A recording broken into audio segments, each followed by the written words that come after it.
तो यूक्रेन पर पुतिन के एक्शन से विश्व युद्ध की आशंका तेज हो गई है। दोनेत्स्क और लुहान्स्क को स्वतंत्र देश की मान्यता यूक्रेन ने दे दी है।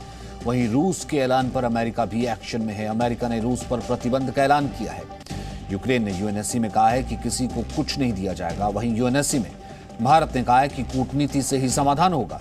साथ ही यूक्रेन संकट का असर शेयर बाजार पर भी देखने को मिल रहा है। 1000 से ज्यादा अंक सेंसेक्स में और निफ्टी में करीब 300 अंक की गिरावट दर्ज की गई है। यूक्रेन में फंसे भारतीयों की वतन वापसी के लिए स्पेशल विमान यूक्रेन रवाना हो गया है। आज रात दिल्ली में इसकी लैंडिंग होनी है।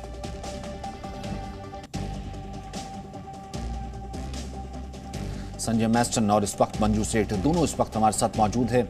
जो सवाल ब्रेक से पहले मैंने उठाया था मैस्टन साहब, मैं आपसे उसके बारे में चाहूंगा कि आप उसको कैसे हाईलाइट करेंगे कि यहाँ पर यूक्रेन खुद अपने आप में इतना सक्षम तो है नहीं कि वो रशिया पर हमला कर देगा और अपने जो 2 प्रांत हैं उनको छुड़वा लेगा, अपनी सेना को ले जाएगा। वो वेस्ट को लगातार अपील कर रहा है। वेस्ट भी क्या इतना इन्वॉल्व हो सकता है कि 2 अलगाववादी क्षेत्र जहां पहले से ही पैरेलल गवर्नमेंट चल रही थी और वो रशिया इंक्लाइंड थे, उनके लिए, उनको अलग करवाने के लिए, उनको निरस्त करने के लिए रशिया पर हमला कर दे?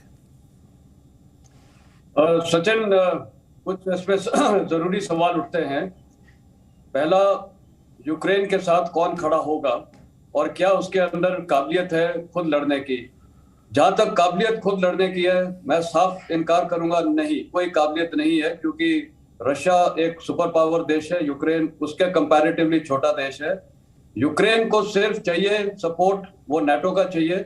और अब मैं थोड़ा पास्ट हिस्ट्री में जाना चाहता हूं। एक सवाल उठा था पहले आपके डिस्कशन में कि नाटो ने पहले तो कभी ये ऐसा किया नहीं है, हमने कुछ, इसके कारण है, इसलिए नहीं किया था क्योंकि 2014 में जब क्रीमिया का ऑक्यूपेशन हुआ था तो बेसिकली आईएसएफ जो नाटो और उसमें कई देश शामिल थे, जिसमें 49 देश थे अफगानिस्तान में, वो अफगानिस्तान में कमिटेड थे।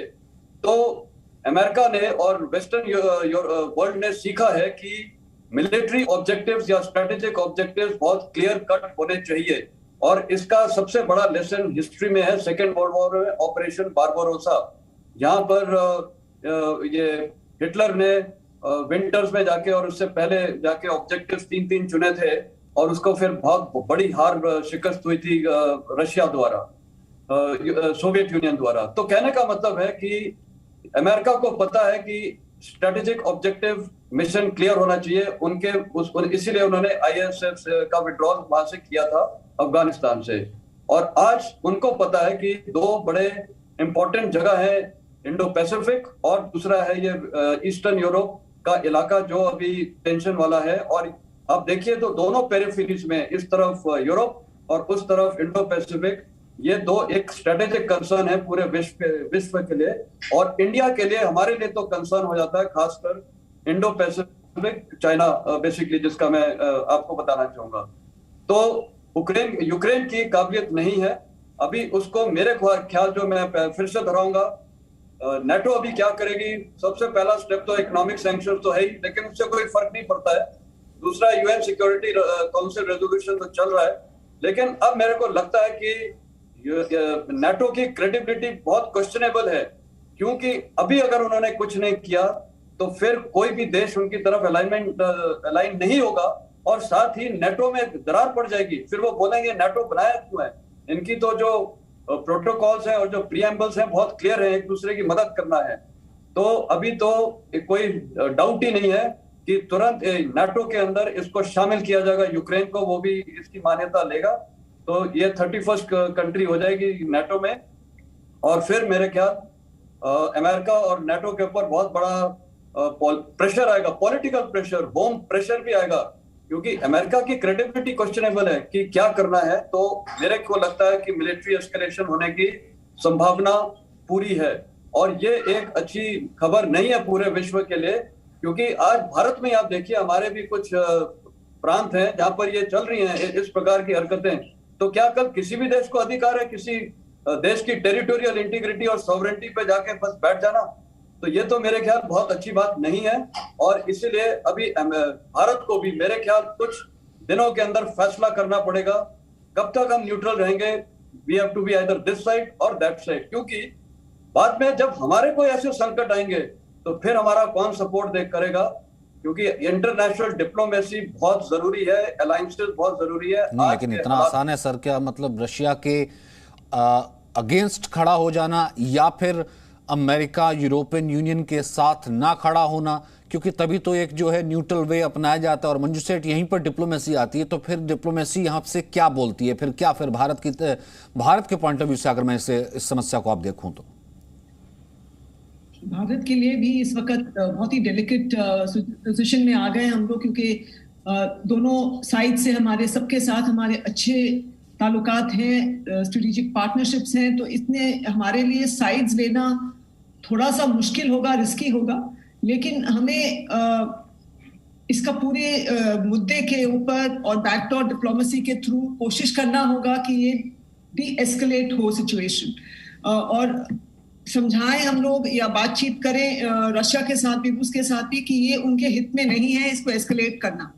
इस वक्त जो सिचुएशन स्थिति बनी हुई है, वॉर क्लाउड्स मंडरा रहे हैं, ये बहुत ही नाजुक स्थिति है और पूरे वर्ल्ड को ये अफेक्ट करेगी। यूरोपियन यूनियन को, ऑफ कोर्स, यूक्रेन, रूस को खुद। और रूस अगर इस वक्त कुछ भी एस्केलेट करता है, सिर्फ उनके पीस कीपिंग ट्रूप्स अगर गए हैं और उसके बाद कुछ ना करें, तो मतलब अगर लड़ाई छिड़ती है थोड़ी भी किसी की साइड से भी, चाहे यूक्रेन की तरफ से, और जैसे आपने कहा यूक्रेन के पास इतनी काबिलियत नहीं है कि वो अकेले जाके उनका सामना कर सके। और अगर दूसरे देशों के वहां पे नेटो के ट्रूप्स आते हैं या कोई भी लोग आते हैं, तो ये जरूर एस्केलेट होगी सिचुएशन। और हमें ये बिल्कुल ही बैकडोर डिप्लोमेसी से या जिस तरीके से भी, क्योंकि हमें वी हैव टू अंडरस्टैंड कि ये हर देश के लिए ये नुकसानदायक है, हर देश के लिए, वर्ल्ड के लिए, पूरे वर्ल्ड के लिए।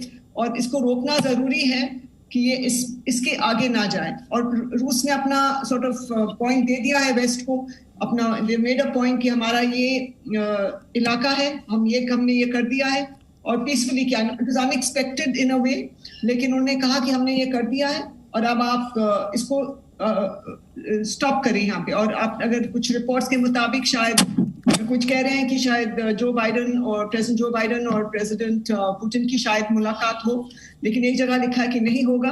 तो कह नहीं सकते कि आगे चल के कोई मीटिंग होगी या नहीं होगी। अगर होगी तो अच्छी आपस में एक दूसरे से बातचीत करके अगर कोई भी सुलह और कोई भी सोल्यूशन निकल पाता है, वो ही सबके वर्ल्ड के हित में है, पूरी दुनिया के हित में है। और डी एस्केलेशन बहुत जरूरी है। और लुहांस्क और डोनेस्क के ऊपर अभी उन्होंने वो लगाए हैं सैंक्शंस, और कहा कि रूस पे भी लगाएंगे। लेकिन ये सैंक्शंस के अलावा जो भी है, एक्शन टॉक्स के लिए टॉक करना, आपस में बातचीत करना बहुत जरूरी है। और इंडिया भी, मुझे उम्मीद है कि बैकडोर टॉक्स में और डिप्लोमेसी में जरूर इन्वॉल्व होंगे और हो रहे होंगे। मुझे लगता है कि इसका कोई सुलह निकले। तो जैसे जनरल साहब कह रहे हैं, लड़ाई छिड़ सकती है, बिल्कुल रेडी फॉर वॉर है सब साइड्स। तो ये बहुत ही विनाशक होगा, बहुत विनाशक होगा। जिस तरीके से इस वक्त सेनाएं हैं, नेटो भी है और अमेरिका भी इन्वॉल्व है, साथ ही साथ जो है रशिया ने भी अपने कम से कम 2 लाख से ज़्यादा ट्रूप जो है वो यूक्रेन बॉर्डर पर मौजूद हैं। तो ऐसे में क्या तीसरा विश्व युद्ध की तरफ, उसके मुहाने पर हम ये बैठे हैं, एक ऐसी चिंगारी पर हम ये बैठे हैं जो बहुत बड़ा बारूद बन सकती है, बहुत बड़ा बारूद जो है जिसको अपनी जद में ले सकती है। इन सब सवालों के जवाब आने वाले कुछ घंटे में देखने को मिलेंगे, जब चीज़ें और ज़्यादा अनफोल्ड होंगी। बहुत बहुत शुक्रिया आप दोनों का मेरे साथ बने रहने के लिए। एक छोटे से ब्रेक के लिए रुक रहे हैं। Presenting B News app, available on Google Play and App Store. Download it now.